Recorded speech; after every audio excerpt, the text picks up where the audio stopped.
حلال کا مطلب یہ ہے بسم اللہ اللہ اکبر کہہ کے ذبح کرتے ہیں جانور کو. یہ جو خون ہوتا ہے وہ اندر ہی باڈی کے اندر رہ جائے، پھر اس کے بعد اس کو کھایا جائے تو اس سے مرض بڑھ جاتا ہے، مختلف بیماریاں پیدا ہوتی ہیں. منڈی الگ ہو یعنی سر الگ ہو جائے، دھڑ الگ ہو جائے، ایک ہی اس کو کٹ بھی کہتے ہیں. ایسا ذبح کریں کہ اس سے اس کو تکلیف نہ ہو. جب کسی جانور کو ذبح کر رہے ہوں تو ایک اور جانور کو سامنے نہ لایا جائے. یہ برسوں سے حلال مسلمان کھاتے آ رہے ہیں اور غیر مسلم بھی کھاتے آ رہے ہیں. حلال ہے کیا؟ کہ یہ ایسا نہیں ہے کہ ہم اللہ کے لیے اس کو سمرپن کر دیتے ہیں یا اللہ کے نام پہ اس کو خیرات کر دیتے ہیں. یہ مطلب حلال کا نہیں ہے. حلال کا مطلب یہ ہے بسم اللہ اللہ اکبر کہہ کے ذبح کرتے ہیں جانور کو. وہ جانور جس کے اندر بہتا ہوا خون ہو، جیسے بکریاں ہیں، مرغ ہے اور بیل ہے، بھینس ہے، اونٹ ہے، تو اس کو ذبح کرنے اور نہر کرنے کا حکم دیا گیا. اس سے کیا ہوگا؟ اللہ کے رسول علیہ الصلاۃ والسلام نے فرمایا کہ یہ جو خون ہوتا ہے اگر وہ اندر ہی باڈی کے اندر رہ جائے، پھر اس کے بعد اس کو کھایا جائے تو اس سے مرض بڑھ جاتا ہے، مختلف بیماریاں پیدا ہوتی ہیں. اگر یہ خون باہر آ جائے، اب بعض لوگ کہتے ہیں کہ منڈی الگ ہو یعنی سر الگ ہو جائے، دھڑ الگ ہو جائے، ایک ہی اس کو کٹ بھی کہتے ہیں، تو یہ نہیں ہے. اسلام کہتا ہے کہ اس کو وہاں بھی ریسپیکٹ کرنا ہے، عزت دینا ہے. تو ایسا ذبح کریں کہ اس سے اس کو تکلیف نہ ہو. حتیٰ کہ اللہ کے رسول علیہ السلام نے فرمایا جب کسی جانور کو ذبح کر رہے ہوں تو ایک اور جانور کو سامنے نہ لایا جائے تاکہ اس کے اندر کسی طرح کی پریشانی پیدا نہ ہو. جانور کا خیال رکھنے کا نبی نے حکم دیا ہے. تو یہ ذبیحہ ہے جو اللہ کے نام پہ ذبح کیا جاتا ہے، اللہ کے لیے سمرپن نہیں کیا جاتا. تو یہ غلط فہمیاں بھی بعض لوگوں کے اندر پیدا ہو گئی کہ جب اللہ کے نام پر دے دیا گیا تو پھر یہ کھانے کی کیا ضرورت ہے. یہ اللہ کے نام پہ نہیں، اللہ کے نام پہ صرف ذبح کیا جا رہا ہے. پھر اس کے بعد اس کو کھانے کا حکم دیا گیا کہ جب پورا خون باہر آ گیا، اب وہ جیسے ہی وہ مکمل ہو تو پاک صاف کرنے کے بعد اس کے گوشت کو استعمال کیا جا سکتا ہے. اس کو حلال کہتے ہیں.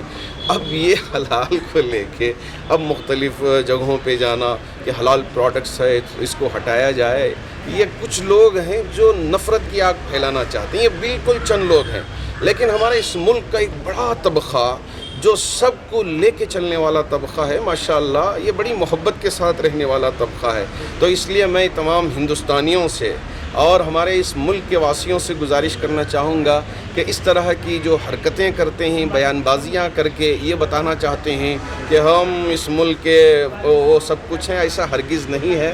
یہاں اس ملک کے رہنے والے مسلمان بھی، ہندو بھی، کرسچن بھی، سکھ بھی پورے بھائی چارگی کے ساتھ رہتے ہیں. یہ چند گنے چنے لوگوں کا یہ 2-4 دن رہے گا، پھر اس کے بعد یہ پورا ختم ہو جائے گا.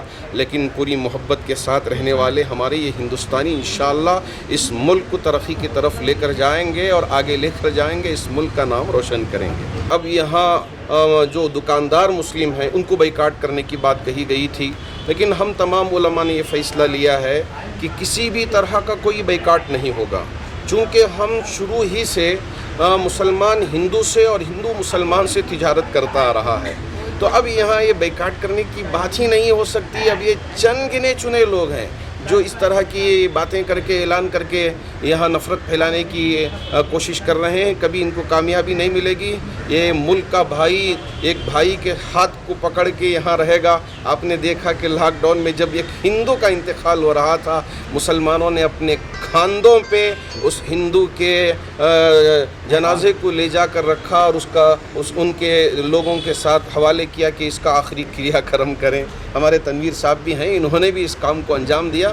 تو یہاں یہ آگ انشاءاللہ نہیں پھیلے گی، ہم بھائی چارگی کے ساتھ رہیں گے. حضرت کرناٹک ہوم منسٹر کہتے ہیں کہ it is just a reaction جو ہم نے we went against the verdict of Karnataka high court, just a reaction.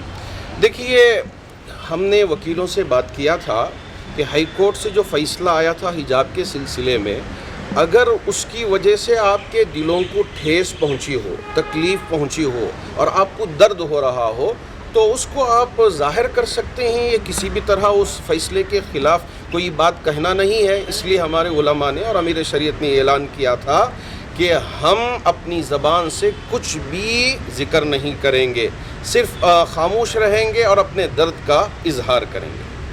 مولانا اور ایک یہ واٹس ایپ میں میسیجز آ رہے ہیں کہ ہندوؤں کے پاس بھی مت خریدو، رمضان کے مہینے میں ان کی دکانوں کو بھی مت جاؤ، جب وہ کر رہے ہیں تو ہم لوگ بھی، ایسی بھی تو کچھ افواہیں میں آ رہے ہیں۔ تمام مسلمانوں سے گزارش کرتا ہوں کہ مبارک مہینہ آ رہا ہے رمضان کا، مساجد کے پاس غیر مسلم بھائی بھی آ کے تجارت کرتے ہیں، آپ ان کو خوشی خوشی تجارت کرنے کا موقع دیں، کسی بھی طرح اپوز نہ کریں، بلکہ ان کا تعاون کریں کہ بھئی آپ یہاں پہلے سے تجارت کرتے رہے تو آپ آ کے تجارت کریں، ہم آپ کا تعاون کریں گے، ہم آپ کا ساتھ دیں گے، ہم کسی طرح اس میں بھائی چارگی میں رکاوٹ ڈالنے والے نہیں ہیں، جو بولتے ہیں تو ان کو بولنے دیجئے، ان کی بات وہیں رہ جائے گی، لیکن جب ہم عمل کر کے دکھائیں گے تو یہ ہمارا کارنامہ انشاءاللہ یہاں بھی کامیاب ہوگا اور آخرت میں بھی اس پر ہم کو اجر ملے گا۔